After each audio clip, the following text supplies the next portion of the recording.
islami.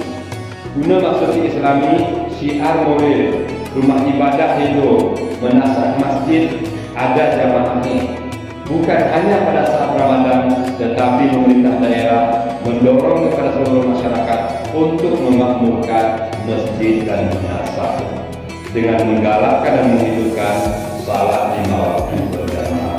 Amar minillah sudah hadir sembari sekaligus kami ini munosah bantuan tiket kin kemakmuran atau hanya si perlu kin masjid ini.